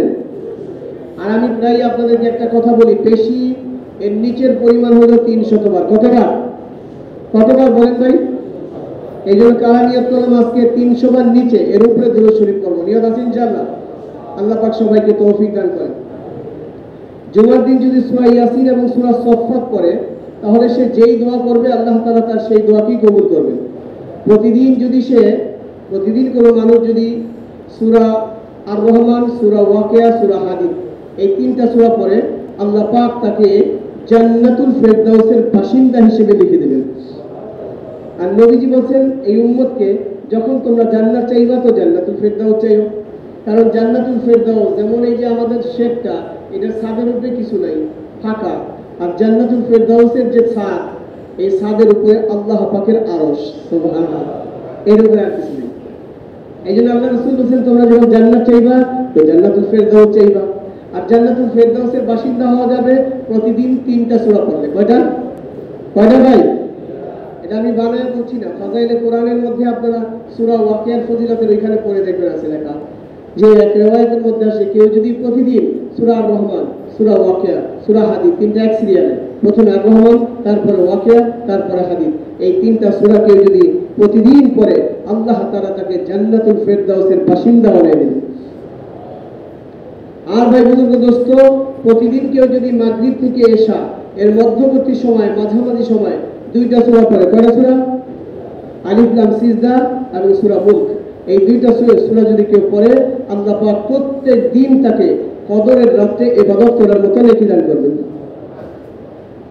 1000 মাস ইবাদত করার চাইতে বেশি নেকি, 83 বছর 4 মাস ইবাদত করার চাইতে বেশি নেকি পাবে 2টা সূরা পড়লে। কয়টা সূরা? কি বলেন? সূরা সিজদা, আলিফ লাম সিজদা আর কি মুলক, তাবারাকাল্লাযী, এই 2টা সূরা কখন পড়লে? বলেন না, ভুলে গেলেন নাকি? মাগরিবের পরে এশার আগে, এই মধ্যবর্তী সময়ে পড়লে। এইটাও লেখা আছে সূরা মুলকের ফজিলতের ভিতরে ফাজাইলে কোরআনের মধ্যে। এই জন্য ভাই আর বন্ধু দোস্ত, আমরা ইলম শিখব, জীবনের প্রত্যেকটা কাজ ইলমের সাথে করব। ইলমুল হাল, প্রত্যেক অবস্থায় ইলম শিখব। যে অবস্থায় আল্লাহ তাআলা আমার কাছে কি চাইতেছেন, প্রত্যেক অবস্থায় আল্লাহ পাক আমার কাছে কি চান, যেটা আল্লাহ চান সেটা আল্লাহর সেই হুকুমটাকে পুরো করার নবীজির কি তরিকা, ওই তরিকা জেনে আমরা আমল করব। এই জন্য কোরআনে পাকের মধ্যে আল্লাহ বলেন ফাসআলু আহলা যিকরি ইন কুনতুম লা তা'লামুন, যে বিষয়টা তোমরা জানো না, যেটা তোমার জানা নাই, সেটা যে জানে তার কাছ থেকে জেনে নাও। আর এই যে জানতে রওনা করলে আল্লাহ পাকের কাছে, এই রওনা করাটা কত মূল্যবান। হাদিসের মধ্যে আসছে যে ইলম শেখার জন্য রওনা করলো, জানবে দিন সম্পর্কে জানবেই জন্য রওনা করছে, সমস্ত মাখলুকাত তার মাগফিরাতের জন্য আল্লাহর কাছে দোয়া করতে থাকে। মান সালাকা তরিকা ইয়ালতামিসু ফীহি ইলমান সাহহালাল্লাহু বিহি তরিকান ইলাল জান্নাহ, যে নাকি ইলম শেখার জন্য কোনো পথে চলে আল্লাহ তাআলা তার জন্য জান্নাতের পথকে সহজ করে দেবেন। ইলম শিখতে গেলে, এই অবস্থায় মারা গেলে আল্লাহ পাক তাকে শহীদি মর্যাদা দান করেন। যতক্ষণ বান্দা ইলম শেখার ময়দানে আছে ততক্ষণ সে আল্লাহর রাস্তায় অবস্থান করতেছে, আল্লাহর রাস্তায় মেহনতের নেকি সে লাভ করবে। মেরে মোহতারাম দোস্ত বুজুর্গ, ইলমের একটা বিষয় কেউ যদি শিখে 1000 রাকাত নফল নামাজ পড়ার চাইতে বেশি নেকি আল্লাহ তাআলা দান করবেন। ইলমের একটা মজলিসে কেউ যদি বসে একটানা 60 বছর ইবাদত করার চাইতে বেশি নেকি আল্লাহ তাআলা দান করবেন। আল্লাহ দারদার রাদিয়াল্লাহু বলছেন আমার নিকট ইলমের একটা বিষয় শিক্ষা করা আবু কুবাস পাহাড় পরিমাণ স্বর্ণ সদকা করার চাইতে বেশি নেকি রাখে। এই জন্য এলেমের চর্চা করা মেরে মোহতারাম দোস্ত বুঝবো কত বড় দান। প্যারা নবী সাল্লাল্লাহু আলাইহি ওয়াসাল্লাম আমাদের নবী মসজিদে নববীতে ঢুকছেন, কোথায় ঢুকছেন? কোথায় ঢুকছেন ভাই? দুইটা দেখে এক জায়গায় এলেমের চর্চা হইতেছে আর এক জায়গায় জিকির আর দোয়া হইতেছে। নবীজি বলছেন আমল হিসেবে দুটোটা উত্তম, তবে আমার কাছে বেশি পছন্দনীয় তালিম। এই কথা বলে আল্লাহ নবী নিজে তালিমের মজলিসে বসে গেছেন। এরপর বলছেন বুইস্তু মুআল্লিমা, আল্লাহ আমাকে দুনিয়াতে শিক্ষক হিসেবে পাঠাইছে, তালিম দাতা হিসেবে পাঠাইছে। এরপর বলছে জিকিরের দ্বারা মানুষের ভিতরের কলবের পরিশুদ্ধিতা লাভ হবে। আর দোয়া যেটা আল্লাহর কাছে চাইতেছে আল্লাহ দিতেও পারে নাও দিতে পারে, এটা নবীজি বলছেন। কিন্তু এলমের দ্বারা, এলমের চর্চার দ্বারা মানুষের ভেতর এবং বাহির উভয়টাই ইসলাহ হবে, সংশোধিত হবে। এই জন্য মেরে মুহতারাম দোস্ত বুজুর্গ, তালিমের মজলিসে বসে এটা সুন্নত। এটা কি ভাই বলেন না? এটা কি সুন্নত? নবীজি নিজে বসছেন। এই জন্য তালিমের মজলিসে বসবো। নিয়ত আছে তো সবাই ইনশাআল্লাহ? রোজানা তালিমের ভিতরে বসবো। হাদিসের মধ্যে আসে কেউ যদি তালিমে বসবে, একটা কথা শিখবে অথবা নিজে তালিম করবে, অন্যকে শিখাবে, এই নিয়তে মসজিদে যায়, আল্লাহ পাক তাকে কবুল হজ করার নেকি দান করবেন। আর এক রিওয়ায়াতের মধ্যে আসছে যে কিছু শিখবে অথবা শিখাবে এই নিয়তে মসজিদে যায়, সে আল্লাহর রাস্তায় জিহাদ করার মতো নেকি লাভ করবে। এই জন্য ভাই আর বন্ধু দোস্ত, তালিমে বসবো, নামাজের সঙ্গে সঙ্গে তালিমে বসবো, এই নিয়তেও মসজিদে যাবো, তাহলে হজের নেকি পাবো, অতিরিক্ত জিহাদের নেকি পাবো। তো ভাই আর বন্ধু দোস্ত, প্রত্যেকটা কাজ এলমের সাথে করতে হবে। কিসের সাথে করতে হবে? এই জন্য এলম হাসিল করতে হবে। এলম শিক্ষা করা প্রত্যেকের জন্য ফরজ। প্রত্যেকের জন্য কি ভাই? ফরজ। আর ভাই বন্ধু দোস্ত, এলম অনুযায়ী সব কাজ করা, এটা কি জিকির বলে? এটা কি বলে? কুল্লু মুতি যাকির, প্রত্যেকে তাড়াতাড়ি জিকির করতে বলা। এই জন্য আল্লাহ পাক কোরআনে পাকের মধ্যে বলছেন আলা বিজিক্রিল্লাহি তাতমাইন্নুল কুলুব, মানুষের দিলের শান্তি, মানুষের অন্তরের শান্তি আল্লাহ পাক আল্লাহর জিকিরের মধ্যে রাখছে। কোথায় রাখছে ভাই? বলেন না ভাই, কোথায় রাখছে? আল্লাহর জিকিরের ভিতরে আল্লাহ পাক মানুষের দিলের শান্তি রাখছে। এটা আল্লাহ নিজে বলছেন, এটা কোরআনে পাকের আয়াত। যদি আমি আল্লাহর জিকির না করি তাহলে কি আমার দিলে শান্তি আসবে? কি বলেন না, আসবে নাকি? আল্লাহ যিনি আমাকে বানাইছেন, যিনি আমার দিলের মালিক, যে আমার দিলটাকে বানিয়ে দিয়েছেন, সে বলছে তোমার দিলটা ভালো থাকবে, তোমার দিলটা শান্তিতে ভরা থাকবে যদি তুমি আমি আল্লাহর জিকির করো, আল্লাহকে মানতে থাকো। মান কানা লিল্লাহি কানা আল্লাহু লাহু, যে বান্দা আল্লাহর হয়ে যায় খোদ আল্লাহ তার হয়ে যায়। এই জন্য মেরে মুহতারাম দোস্ত বুঝলো, আমাদেরকে আল্লাহর হইতে হবে। কার হইতে হবে? আল্লাহর হইতে হবে। ভারতে এক বুজুর্গ ছিল, নাম ছিল আবুল হাসান খরকানি। কি নাম বলেন না ভাই? কি নাম তার? আবুল হাসান খরকানি। তো একজনে গেছে, পীর সাহেব, বুজুর্গ সাহেব, বড় আলেম মানুষ, তার সাথে মোলাকাত করার জন্য দূর দেশ থেকে গেছে। পরে গিয়া বাড়িতে গিয়ে নক করছে, হুজুরে আছে? হুজুরের বউটা ছিল খুব রাগী মানুষ। ওই আছে এটা কথা জিজ্ঞাসা লগে লগে ভিতর থেকে মনে করেন কয়েক ডজন গালি দিয়ে রেখেছে। আরে কি রে হুজুর, একটা বন্ধ শয়তান, এই আমল তামল যা করবে। বেচারা ভাই এত দূর থেকে সফর করে আইলাম, এত বড় হুজুরের নাম শুনে হাজারে দেখা করতে, মানে ঘরে থেকে এটা কি কয়, আমি আমার এত সফরটাই কি বৃথা গেল? এত কষ্ট করে আইলাম। বেচারা মনটা একেবারে খারাপ, এত দূর থেকে আইলাম, আমি চুপচাপ বেটা যাইতেছে। রাস্তায় একজন দেখে বুঝে রয়েছে, ভাই আপনি কি হুজুরের লাগে দেখা করতেছিলেন? কথা মনটা খারাপ। ভাইয়া বউ তো ঘরের থেকে উল্টা পাল্টা গেল, কয় হুজুরের বউটা একটু রাগি মানুষ, উল্টা পাল্টা করে। হুজুর অনেক বড় কামেল মানুষ, বুজুর্গ মানুষ, আপনি ঘাবড়ায়েন না, আপনি ঠিক জায়গায় এসেছেন, আপনি তো অপেক্ষা করেন, হুজুরে আয়াতেন। যাক বেচারা একটু আশ্বস্ত হলে, যাক এত দূরের থেকে কষ্ট করে আইসি, কথা বলছেন না? এইবার সে বৈশা কিছুক্ষণ পর থেকে হুজুর আইতেছে। কে আইতেছে? হাইটা হয় না, বাঘের পিঠের মধ্যে বসা। কোথায় বসা? মরা বাঘ না, জিন্দা বাঘ। বাঘের পিঠের মধ্যে বসা, হাতের মধ্যে একটা লাঠি, লাঠিটা হলো সাপ। লাঠিটা কি? মরা সাপ না, জেতা সাপ। সাপ দিয়ে বাঘের পিঠায়। আর হুজুরের বন থেকে কাঠ কাটছে, লাকড়ি কেটে আনছে, রান্না করবো। এই লাকড়ির বোঝা বাঘের পিঠে দিয়েছে। কোথায় দিয়েছে? কিতাবের মধ্যে আসে, বাঘের পিঠে লাকড়ির বোঝা দেয়, বাঘের পিঠে নিজে চইরা সাপ দিয়ে পিঠে পিঠে বাঘের শাসন করে বাড়ি দিয়ে দিয়েছে। বলছেন কি ভাই?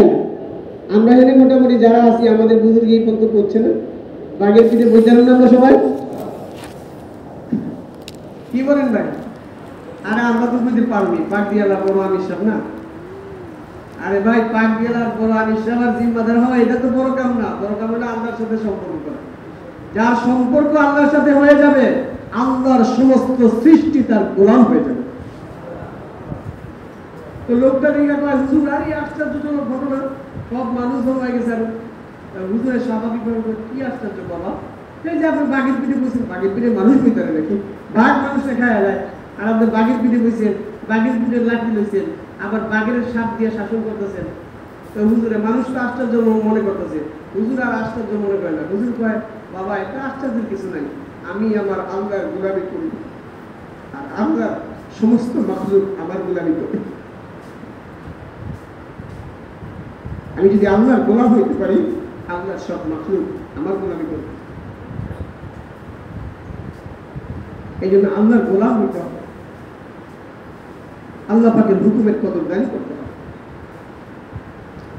আল্লাহর গোলামি করা এটাই হলো আল্লাহর হয়ে যাওয়া। আল্লাহ সম্পর্কে ধারণা স্পষ্ট রাখতে হবে যে আল্লাহ আমাদের মালিক, তিনি সব কিছু করতে পারেন। সমস্ত কায়নাত আল্লাহ পাকের বানানো, সমস্ত কায়নাতকে আল্লাহ সাফ সাফ পরিষ্কার পরিচ্ছন্ন ভাষায় কোরআন শরীফের মধ্যে আল্লাহ বলে দিয়েছেন, ওয়াল্লাযী খালাকা লাকুম মা ফিল আরদি জামিআ, এই দুনিয়ার সমস্ত সৃষ্টিকে আমি মানুষের গোলামি করার জন্য সৃষ্টি করছি, কিন্তু শর্ত একটা, মানুষের আমার গোলাম হইতে হবে। মানুষ যখন আল্লাহর গোলাম হবে, আল্লাহর সমস্ত সৃষ্টি মানুষের গোলাম হবে। তো ভাই আপনি দোস্ত আবুল হাসান খরকানি বেচারার নাম। তো বেচারা একজন প্রশ্ন করলো, হুজুর আপনি যে মহিলাটা কি লেগে রাখবেন, এই মহিলাটা আপনি উল্টা কথা দেয়, আপনি এত বড় একজন বুজুর্গ মানুষ, আপনার রাগারাগি করে বকাবজ্জ করে খারাপ করে। দেখো বাবা, এই সারা দেশের ভিতরে আমার যত নাম সুনাম, এই সব আল্লাহ পাক আমাকে এই মহিলার খুশিলেই দান করছে। কারণ এই মহিলা খুব রাগি, খুব মেজাজ, খুব উল্টা সেটা কয়টা আমিও জানি। আমি তাকে নিয়ে ঘর করি আমি জানি না, তার এই সব কিছু আমি হাসি মুখে সহ্য করে নিয়েছি। আর এই সহ্য করার কারণে আল্লাহ আমার মর্যাদাকে বাড়িয়েছে। এটা হলো এক জিনিস।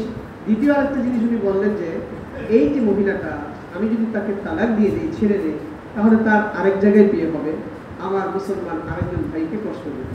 সুতরাং মুসলমান ভাইকে কষ্ট থেকে বাঁচানোর নিয়তে, গ্রামের নিয়তে আমি আমার ঘরেই তাকে রাখলাম। কি বুঝলেন ভাই? বুঝুন কি আমাদের কত দূর? মেরে মোহতারাম দোস্ত বুঝবো, এই জন্য এলমের সাথে জিন্দিগি চালাইতে হবে, এলমের নুরানিয়াতের সাথে, তাহলে সব আমাদের হবে। আব্দুল্লাহ ইবনে ওমর রাদিয়াল্লাহু আনহু ছেলে বাঘ খাড়া হয়েছে রাস্তার মাঝে, লোক যাইতে পারে না ভয়ে। লোকজনকে কি হয়েছে, বাঘ আছে, এই জন্য মানুষ যায় না, চেহারা গেছে রাস্তায়, বাঘের এক থাপ্পড় গালের মধ্যে। তখন কি আল্লাহ মানুষকে কষ্ট দেওয়ার জন্য সৃষ্টি করছে? বাঘ মাথা নিচে করে গেল, তো এটা তো আক্রমণ করুন না। এই জন্য ভাই আর দোস্ত, আমাদের এরকম করতে হবে যাতে বাঘ আমাদের অধীন হয়ে যায়। বাঘ আমাদের কি হয়ে যায়? সাফিনা রাদিয়াল্লাহু আনহা নবীজির এক সাহাবী, সমুদ্রের মধ্যে জাহাজ ডুবে গেছে, ভাসতে ভাসতে সমুদ্রে জঙ্গলে গিয়ে উঠছে, সিংহ হয়েছে। সিংহ এই শোন, আমি মুহাম্মদ সাল্লাল্লাহু আলাইহি ওয়াসাল্লাম বললাম, আমাদের লোকেরা দেখাই সিংহ তাকে রাস্তায় দেখাইতে চালাইতে মানুষ যেখানে বসবাস করে সেখানে এসে। এই জন্য ভাই আর দোস্ত, আমাকে আল্লাহর হইতে হবে, তাহলে আল্লাহ আমার হয়ে যাবে। নিয়ত আছে সবাই ইনশাআল্লাহ? দাওয়াত ও তাবলীগের মেহনত এটাই, নিজেকে আল্লাহর বানায় দেওয়া, নিজেকে আল্লাহর দাসত্বের মধ্যে পুরোপুরি নিয়োগ করা। তো যখন আমি আল্লাহর দাসত্বের মধ্যে পুরোপুরি লেগে যাব, আল্লাহর সমস্ত সৃষ্টি কায়নাত আমার দাসত্বের মধ্যে লেগে যাবে।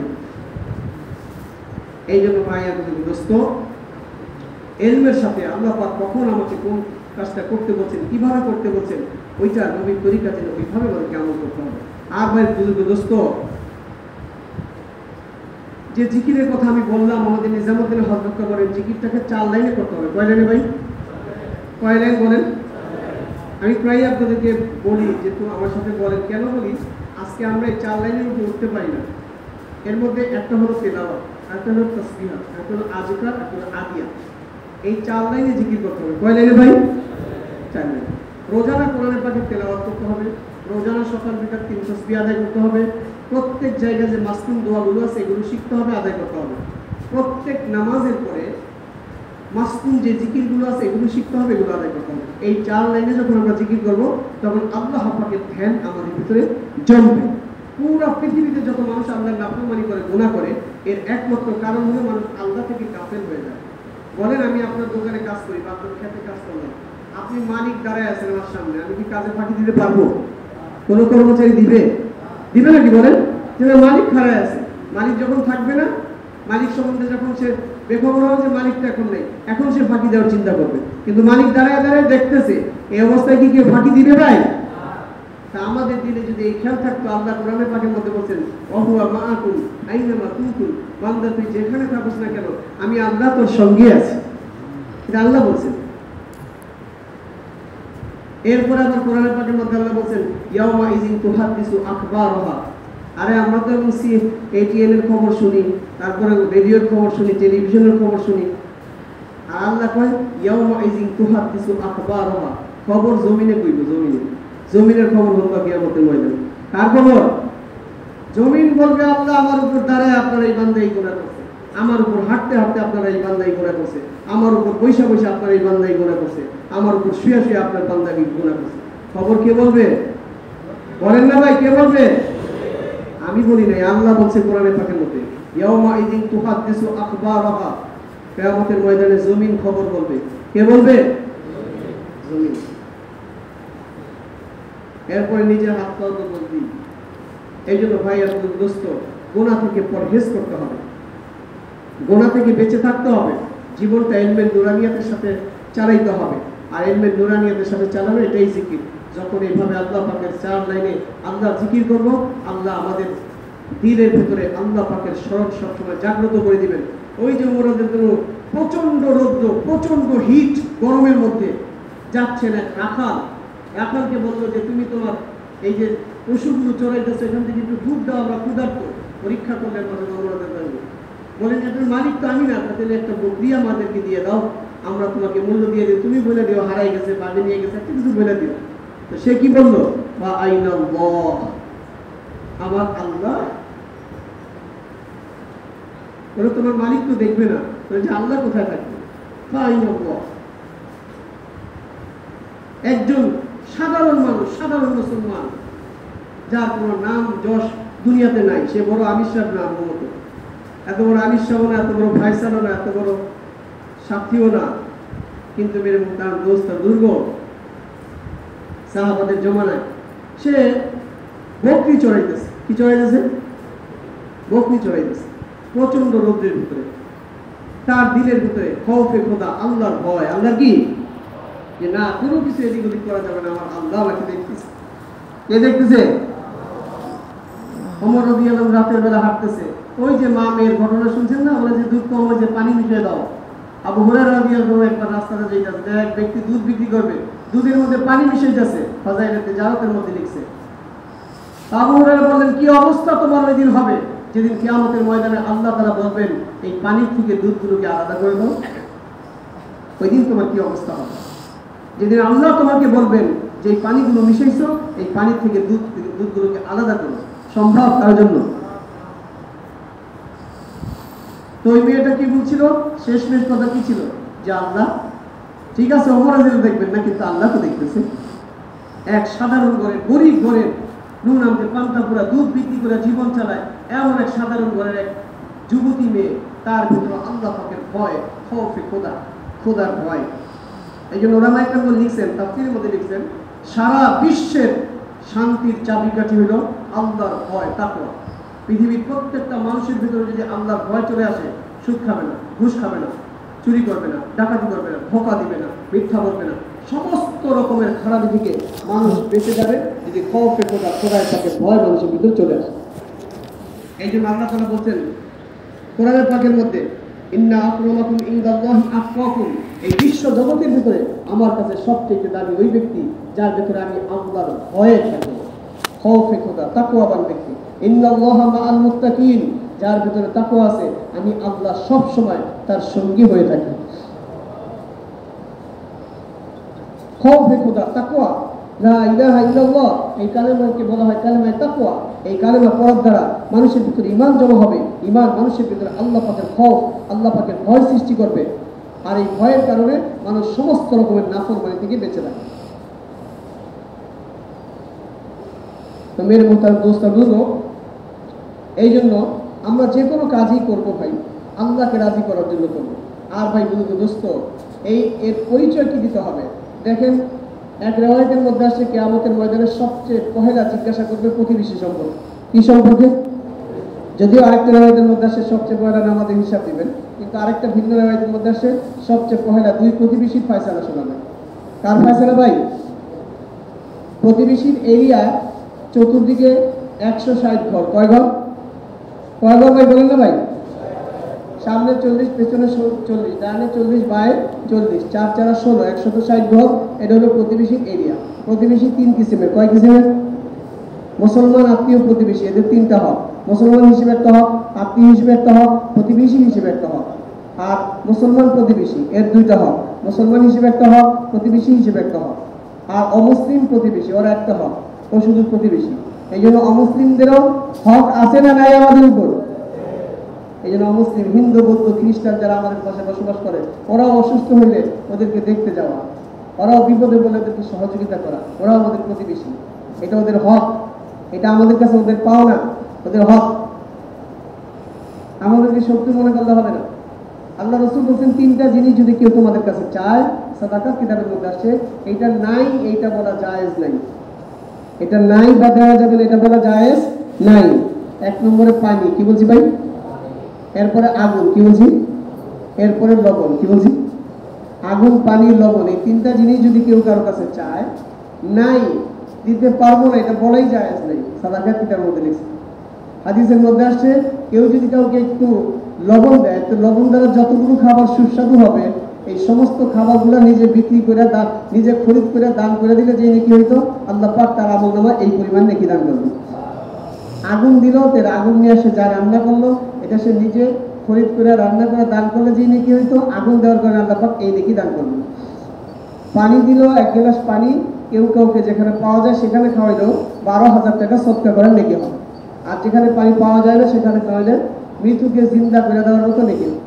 এই জন্য ভাইয়ের দোস্ত, মুসলমানদেরকে গতকালকে আমি আমাদের বড়দের কথার যে নোট করা আছে 3টা 4টা ডায়েরি, একটা ডায়েরি দেখতেছিলাম, তার মধ্যে একটা সুন্দর কথা পাইলাম, যেটা লিখছে যে একজন মুসলমান সে যতই গুনাহগার হোক, যখন তুমি তার কাছে দাওয়াত দিতে যাইবা মসজিদ মহল্লায়, তো তার আজমত তোমার দিলের ভিতরে এইভাবে রাখতে হবে যে সে একজন মুসলমান, আর একজন মুসলমানের মূল্য কাবা শরীফের চেয়ে বেশি।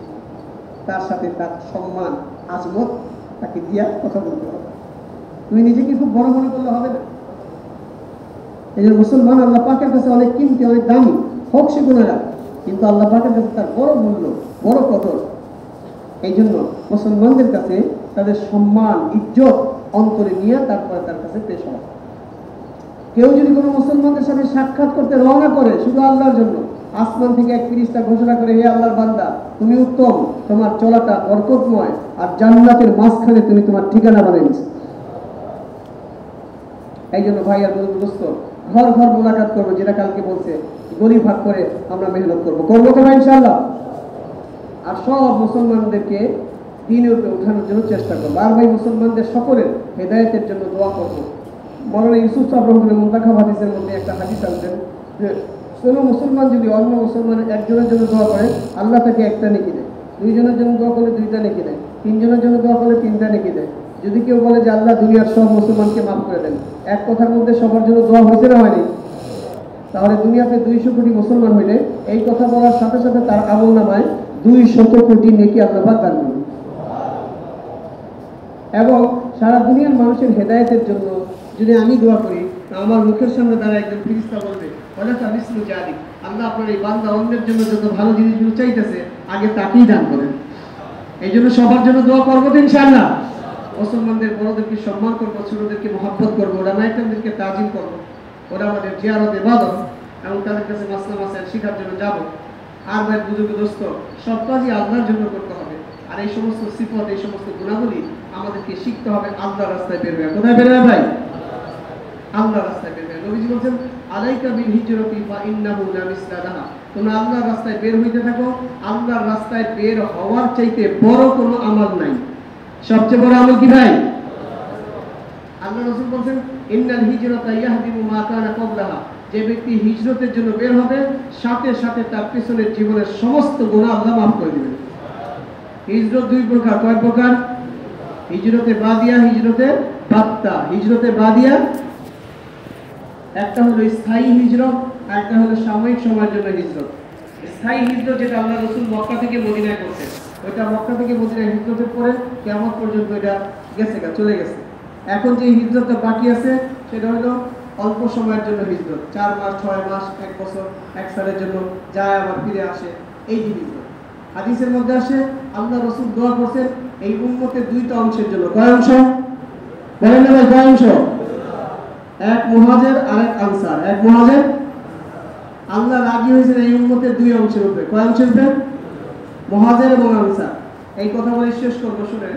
আল্লাহ পাক পবিত্র কোরআন শরীফের মধ্যে বলেন, ওয়াসাবিকুনা আল-আউয়ালুনা মিনাল মুহাজিরিনা ওয়াল আনসার ওয়াল্লাযিনা তাবাউহুম বিইহসান রাদিয়াল্লাহু আনহুম ওয়া রাদু আন। যারা প্রথম মুহাজির হয়েছে, প্রথম আনসার হয়েছে, আমি আল্লাহ তাদের উপর রাজি হয়ে গেলাম। কিয়ামতের আগ পর্যন্ত যত লোক তাদের ইত্তেবা করবে, মুহাজির আনসার হবে, এদের সবার উপর আমি রাজি হওয়ার ঘোষণা দিয়ে দিলাম। এবং নবীজি দোয়া করছেন, ফাগফিরিল আনসার ওয়াল মুহাজিরা, আল্লাহ আনসার আর মুহাজির এদের জিন্দেগীর সমস্ত গুনাহকে maaf করে দেন। আবার দোয়া করছেন, ফাবারিক ফিল আনসার ওয়াল মুহাজিরা, আল্লাহ আনসার আর মুহাজির এদের জিন্দেগীর ভিতরে আপনি বরকত দান করেন। আবার দোয়া করছেন, ফারহামিল আনসার ওয়াল মুহাজিরা, আল্লাহ আনসার আর মুহাজির এদের উপরে আপনি খাস রহমত নাযিল করেন। আল্লাহ পাক পবিত্র কোরআন শরীফের মধ্যে বলেন, ইয়া আইয়ুহাল্লাযীনা আমানু, হে ঈমানদারগণ, কুনু আনসারাল্লাহ, তোমরা দ্বীনের কাজে আনসার হও, সাহায্যকারী হও। কি হও? কি হইতে বলছে? আল্লাহ পাক সূরা মুহাম্মদের ভিতরে বলেন, ইয়া আইয়ুহাল্লাযীনা আমানু ইন তানসুরুল্লাহা ইয়ানসুরকুম, হে ঈমানদারগণ, তোমরা আমার দ্বীনের সাহায্যকারী হয়ে যাও, আমি আল্লাহ তোমাদেরকে সাহায্য করব। আর যদি দ্বীনের কামের সাহায্য না করো, দাওয়াতের কাম না করো, তাহলে তোমরা ওহীর বরকত থেকে বঞ্চিত হয়ে যাবে, শ্রেষ্ঠ উম্মতের অন্তর্ভুক্ত থেকে বাহির হয়ে যাবে, শ্রেষ্ঠত্ব আর থাকবে না, এবং তোমাদের উপরে জালিম বাদশা চাপায় দেওয়া হবে, তোমাদের দোয়া কবুল করা হবে না, তোমাদের ব্যাপারে কোনো বুজুর্গ দোয়া করলে তার দোয়া কবুল হবে না, তোমাদের উপরে আল্লাহর লানত বর্ষিত হবে যদি এই দাওয়াতের কামকে তোমরা ছেড়ে দাও। এই জন্য মওত পর্যন্ত মুহাজির আনসার জামাত একটা মুসলমানদের জামাত দুই অংশে কাজ করবে, মুহাজির অবস্থায় এবং আনসার অবস্থায়। এই দুটো অবস্থার উপরে আল্লাহ পাক সন্তুষ্ট হয়েছেন, দুটো অবস্থার জন্য নবীজি দোয়া করছেন। এই জন্য আমরা যতদিন দুনিয়াতে বেঁচে থাকবো, হয় মুহাজির না হয় আনসার হয়ে বেঁচে থাকবো, এই মেহনতের সাথে মওত পর্যন্ত লেগে থাকবো, এবং এই মেহনতের ভিতরে সমস্ত মুসলমানদেরকে নিয়ে নেওয়ার জন্য, ঢুকানোর জন্য মেহনত করতে থাকবো, নিজেরাও ইস্তেকামাতের সাথে মেহনত করবো। নিয়ত আছে সবার ইনশাআল্লাহ ভাই? আল্লাহ পাক কোরআনে পাকের মধ্যে নবীজিকে বলেন, ফাস্তাকিম কামা উমিরতা, আপনি ইস্তেকামাতের সাথে মেহনত করতে থাকেন, উমরগুলোকে পুরা করতে থাকেন। এই জন্য এটা নবীজির উপরে নির্দেশ। নবীজি আল্লাহর হুকুমকে পুরা করতে করতে উম্মতের চিন্তায় পেরেশান হইতে হইতে উম্মত যাতে হেদায়েত পেয়ে যায়, এই জন্য এতটা অস্থির হয়েছেন, আল্লাহ নিজে তাকে বলেন, লা আল্লাকা বাকিউন নাফসাকা আল্লাহ ইয়াকুনু মুমিনিন। হে মুহাম্মদ সাল্লাল্লাহু আলাইহি ওয়াসাল্লাম, হে আমার হাবিব, আপনি এই সমস্ত লোকগুলো ঈমান আনবে না, এই জন্য কি আত্মহত্যা করবেন, জান দিয়ে দিবেন? লা আল্লাকা বাকিউন নাফসাকা আল্লাহ ইয়াকুনু মুমিনিন, এটা কোরআনের পাকের আয়াত। আল্লাহ নবীজিকে বলতেছে, আপনি কি শেষ হয়ে যাবেন না? আপনি কি আত্মহত্যা করবেন, জান দিয়ে দিবেন মানুষ ঈমান আনার জন্য? ইন্নাকা লা তাহদি মান আহবাবতা, আমি আল্লাহ যাকে চাই তাকে হেদায়েত দেই, আপনি শুধু পৌঁছে দেন। ওমা আলাইনা ইল্লাল বালাগ, আপনার দায়িত্ব পৌঁছানো, হেদায়েত দেওয়া আমি আল্লাহর দায়িত্ব, আপনি এত পেরেশান হবেন না, আপনি জান দিয়ে দিবেন নাকি? আল্লাহ নবীজিকে বলতেন কি পরিমাণ মানুষের দরদ আর ব্যথা তার ভিতরে ছিল। এই জন্য মানুষের ওই ব্যথা আমাদের ভিতরে আনা, এটাও তো সুন্নত। এটা সুন্নত না সুন্নত না? মানুষ হেদায়েত পাক, সব মানুষ জাহান্নাম থেকে বাঁচুক, সব মানুষ জান্নাতি হোক, এই ব্যথা, মানুষের দুঃখে দুঃখিত হওয়া, মানুষের বেদিনের উপর নিজের ভিতরে কষ্ট পয়দা হওয়া, এটাও তো সুন্নত। এটা কি ভাই? সুন্নত। এই সুন্নত আমাদেরকে জিন্দা করতে হবে। এই জন্য মানুষ যাতে সবাই দিনদার হয়, পরহেজগার হয়, আল্লাহর হুকুমের পাবন্দি করা হয়, জাহান্নাম থেকে বাঁচে, জান্নাতে যায়। এই জন্য মানুষের প্রতি মহব্বত নিয়ে হাদিসের মধ্যে আসে পরে নবী সাল্লাল্লাহু আলাইহি ওয়াসাল্লাম আদ-দীনুন নসিহা, নবী পাক সাল্লাল্লাহু আলাইহি ওয়াসাল্লাম, দিন হচ্ছে নসিহত। নসিহত মানে অন্যের ভালো চাওয়া। দিন হলো অন্যের ভালাই চাওয়ার নাম হলো দিন। অন্যের ভালাই চাওয়ার নাম কি? দিন। এই জন্য ভাই আর দোস্ত, আমরা অন্যের ভালো চাইয়া নিজের জান মাল লাগে অন্যের উপরে মেহনত করবো। করবো তো ইনশাআল্লাহ? আল্লাহ পাক আমাদের সবাইকে বোঝার এবং আমাদের তৌফিক দান করেন। এখন মার্কাজি আমল হিসেবে সবাইকে ইশরাক করে চলে যাবেন, কিন্তু